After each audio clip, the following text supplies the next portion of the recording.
Prism Power!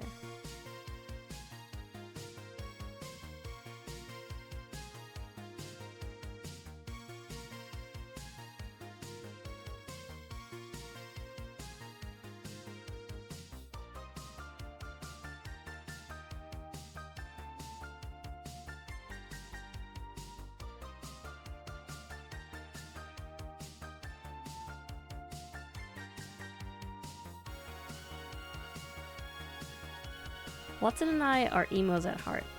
Moody teenagers who grew up on the music born from garages belonging to moms and dads who just didn't get that it's not a phase, okay?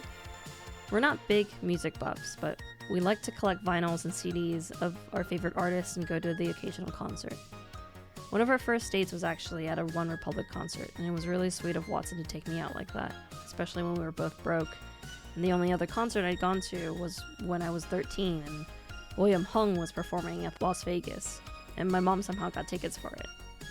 All I can say is, he was cringe, but he was free, and that's more than what most of us get these days.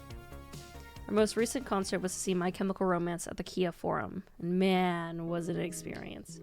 We sang and cried. I didn't know I had so much pent-up emotions, but somehow Gerard Way helped bring them out. So naturally, when I heard that My Chemical Romance was going to perform it when we were young, we had to go. We began our road trip from Orange County to Las Vegas, hit traffic as more than 100,000 people descended upon Las Vegas for a full weekend of emoing. We arrived really late, so we quickly grabbed some tacos from our favorite taco joint and went to bed. The next morning, we took the monorail, which was packed full of other emos who were all quietly so hyped for the event.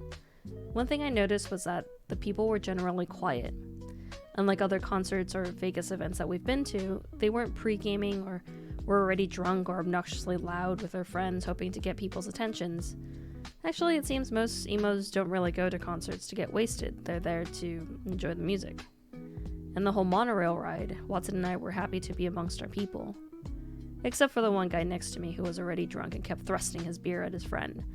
But it turns out he was just someone who came to Vegas to party and not going to the concerts. When we got off, it was a long trek to the actual venue, and we joined the train of well-mannered, not pushy emos to the concert grounds.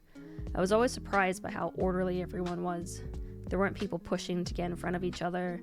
We all knew we'd get there, and there was no point in rushing. We might be late, and we were, but running wasn't going to get us there any sooner. It was a whole day of concerts after all. And everyone seemed to understand that. I don't know, that just kind of makes me really happy. As an aside, I think COVID did take away some of our good manners at large, and social media certainly didn't help, but with this group of people, I felt like I found some of that pre-COVID abundance and friendliness again. When we got to the grounds, the security checked us in, and we were greeted with a huge When We Were Young arch.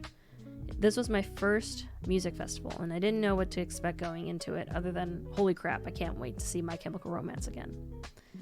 The festival grounds were huge. Multiple stages, multiple bands playing at the same time, long stretches of food and drink vendors, loads of hydration stations with fast dispensing filtered water, multiple merch tents with like 40 people operating each one. It was a whole operation, and Watson and I were so impressed. We also got VIP badges, so we had access to air-conditioned restrooms and special viewing areas, and I'm glad we got the VIP badges because it made it that much easier to get around the grounds and move between stages to see our favorite bands without having to worry about fighting to get the good views. And for a short person like me who drinks a lot of water and pees almost as much, it was worth the money. As a first-time music festival goer, I had no idea how loud the music would get. I felt every sound wave travel through my body, and it felt like my flesh and bones were just conduits for sound. Under Oath in particular was so overwhelming that even with the ear protectors, we felt the waves through our body. My bones were just thoroughly massaged. It was great. All in all, we saw Under Oath, Dashboard Confessional, The Starting Line, The Used, Pierce the Veil, Jimmy Eat World, A Day to Remember, Fall Out Boy, My Chemical Romance. Some events to note: I saw this lovely couple, an older pair, husband and wife, and she was in a wheelchair, and he was taking care of her and laying in the AstroTurf just vibing to the music. I thought that was really sweet, and if you lovely couple ever come across this video, I see you and I love you guys. Towards the end of the Used performance, they cut his mic.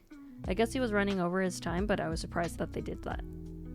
Jim from Jimmy Eat World came out and shared the most sincere message about how he was glad that his music still resonated with people, that after all these years, this emo culture still lives on. And oh, my heart, my cold, dark, emo heart, of course I'll always love Jimmy Eat World. Fall Out Boy had the craziest set of all. While most artists perform songs from just one album, they performed from all sorts of albums and had the most insane performances.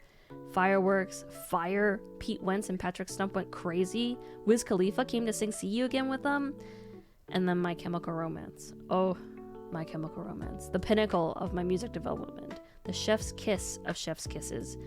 They were elegant. They were the festival's royalty. Everyone flooded the pink and purple stages to see them perform, and to see Gerard Way healthy and happy made my heart happy too. When the G note echoed through the grounds, the crowd went wild for the Black Parade. A single note to stir a generation. It was insane. I remember belting along with my fellow emos who, as millennials, who at once have the best of what the world has to offer but also experienced its lowest lows, walk this world with this song in our hearts as our heart's anthem. We were also treated to I'm Not Okay, and man, hearing thousands of people scream they're not okay, it shuddered my cold dead heart and brought tears to my eyes. That night our bodies were worn and tired, and as we shuffled our mortal coil back to the hotel, I thought, damn, these people, these once hurt, now loving people, they're going back to their homes and go about their day. These are the people who do their best to love life a little harder. And despite what we hear on the news and social media these days, good people do in fact exist. The next day, Watson and I went to the Bacchanal, because who can really go to Vegas and not have a Vegas buffet experience? The Bacchanal is Watson and my favorite buffet there. It's pricey, but man, is it good. The Bacchanal, as always, was a beautiful sight. They have more than 500 dishes for you to choose from. Meat and soup, and omelet bars. I did my best to film everything I could, but frankly, I'm still getting used to taking videos of everyday life and standing awkwardly staring at food, while other people are like, you gonna get that? And I would say, no, go ahead. My first plate, I got a sample of little plates. They even had smoothies. And then I got crabs. Lots and lots of crabs. I didn't even start eating crabs until I came to the Bacchanal the first time. I didn't know how to open them, but I just tried one day because why the heck not? Everyone else was doing it, and man, it was so good. And it was so easy to open, and I only got better at opening them. I don't know why I didn't try it before. We had desserts, but sadly, I couldn't even finish my crepe. We were so stuffed. Normally, you get 90 minutes to eat your food. We arrived at 12 and didn't leave until 2:30. We overstayed by a whole hour. Luckily, our waitress didn't tell us to go, but I did feel a little bad because there was a long queue outside as we left. And then we drove back to California, stopping by the biggest and most unhinged gas station I've ever been to. Like they had cars inside of it. And this thing. And this thing. All in all, this trip was by far the best Las Vegas trip I've ever had. The weather, the vibes, the people, the bands, the music. It was a once-in-a-lifetime event. It was my emo generation's Woodstock. And I'm getting emotional just saying this. 160,000 people across 2 days descended upon Vegas. 160,000 not okay people who are working to be okay, who are carrying on, who aren't afraid to keep on living. We all experience walking through the cloud of fear and darkness in order to find light. And we made it to today so that we can sing these words with brighter eyes and stronger hearts. Until next time when we were young.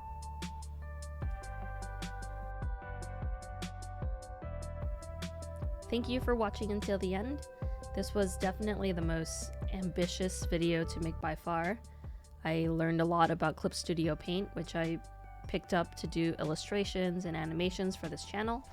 I really feel like I leveled up in making this video, and you might have noticed the difference between some of the drawings between the earlier and the later parts of the video. I hope you enjoyed it, and if you did, please like and subscribe. That really helps a lot to help promote this channel. And let me know your favorite concert experience. Don't forget that there's an ongoing giveaway in my last video, which will end once we hit 50 comments on the video, so be sure to check that out over here. See you next time. Bye bye.